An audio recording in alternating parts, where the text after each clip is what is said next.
Hello, good morning. Selamat pagi adik-adik yang berada di sebagai siswa sekolah kelas 5 dan 6 sekolah dasar SD ya.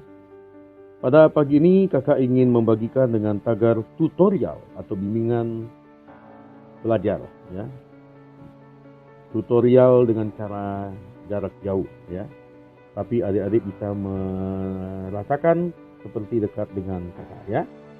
Kita akan belajar matematika dengan tagar diagram batang, diagram garis, diagram lingkaran dengan sistem sersan. Apa sistem sersan itu? Matematika soalnya serius, tapi untuk pembahasannya boleh dengan senang, dengan santai ya. Sersan, serius tapi santai. Sebelum belajar ada pesan Pak Guru yang perlu kita simak. Pesan Pak Guru, tagar pesan Pak Guru. Menyampaikan pesan dengan santai, lebih berkesan bertopi selfie di pantai. Jadi kalau kita menyampaikan pesan, kita usahakan dengan cara tenang, penyampaiannya santai. Ya, kecuali ada hal yang emergensi. Supaya orang menerimanya juga dengan tenang. Lebih berkesan bertopi selfie di pantai. Maksudnya, kalau kita lagi di daerah pantai ada suasananya panas terik matahari, pakai topi aja. Jadi mata kalau dipoto itu lebih tenang ya, tidak berkedip kena kepanasan ya.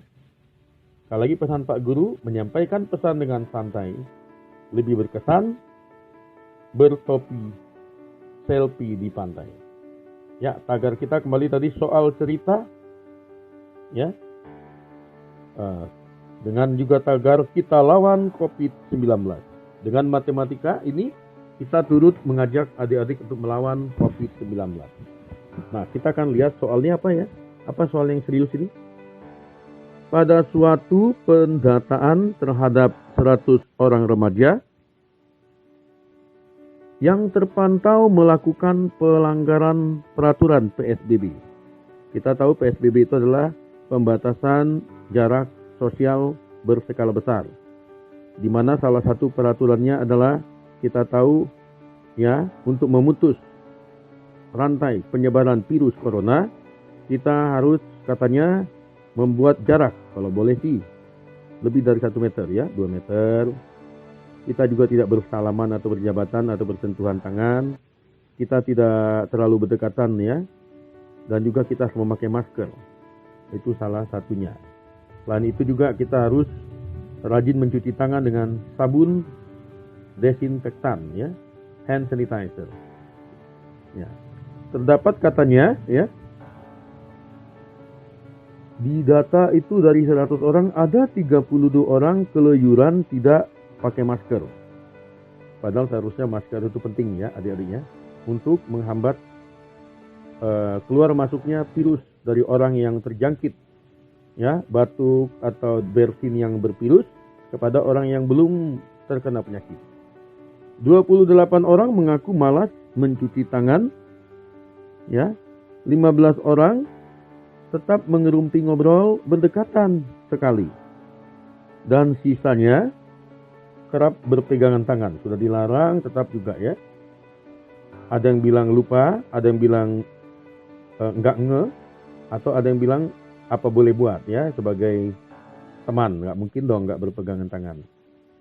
Nah, soalnya buatlah tabel dan diagram batang, diagram garis dan diagram lingkaran hasil pemantauan. Kita lihat mengenai diagram tabel dulu ya. Tabel tadi kita buat dalam bentuk kodenya dulu ya. Kode A bila tidak memakai masker. Tadi jumlahnya 32. Kode B malas mencuci tangan, jumlahnya 28. Kode C, ngobrolnya berdekatan. Ya, sudah dibilang bikin jarak tetap berdekatan, 15 orang. Kode D, berpegangan tangan walaupun sudah dilarang ya. Totalnya adalah 100 ya. Itu harus sama dengan jumlahnya. Jadi kita lihat dulu, inilah adalah tabelnya. Nah, lalu kalau dikatakan membuat diagram batang, Nah, tentu dari tabel tadi kita pelajari ya. Tadi kan katanya yang A itu jumlahnya 32. Nah, tarik dulu garis. Yang ke atas itu menyatakan jumlah. Yang ke samping itu menyatakan kesalahan apa. Jadi, batang ini merupakan diagram melihat. Contoh, A yang tidak memakai masker. Itu jumlahnya 32 orang. B yang malas mencuci tangan. Itu jumlahnya 28 orang.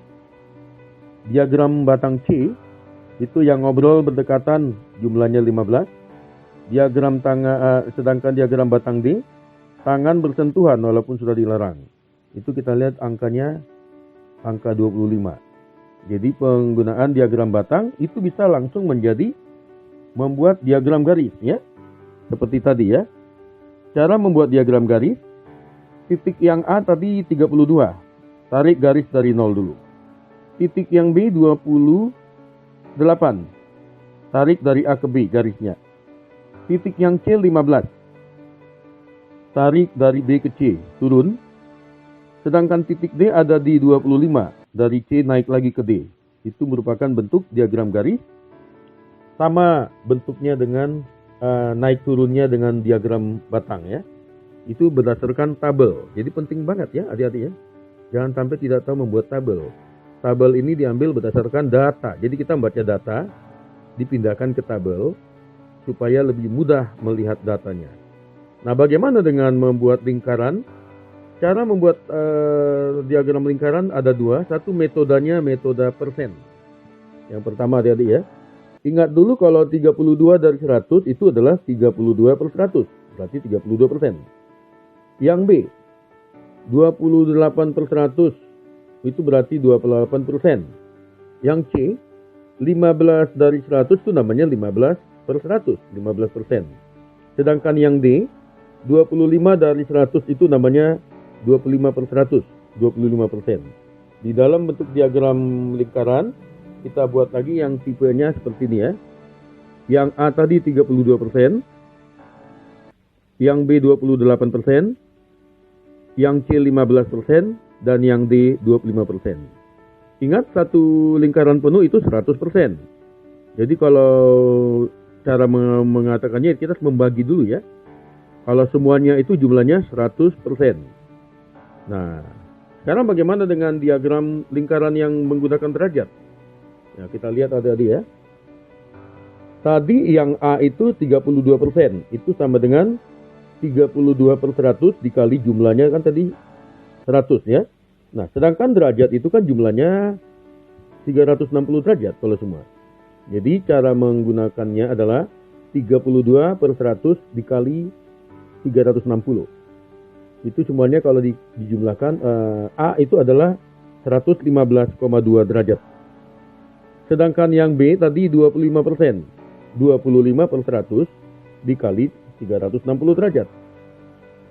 Itu 100,8 derajat. Yang C tadi 15%. 15 per 100 dikali 360 derajat. Jumlahnya adalah 54 derajat. Sedangkan yang D 25% adalah 25 per 100 dikali 360 derajat. Berarti hasilnya 90 derajat. Jadi total 100%, lingkaran itu sama dengan 360 derajat. Ini bentuknya. A itu tadi katanya 115,2 derajat. B itu 108,2 derajat. C 54 derajat. Sedangkan yang D 90 derajat. Itu sama juga bentuknya dengan yang persen ya. Nah, tentu cara mengalihkannya juga ada hitungannya.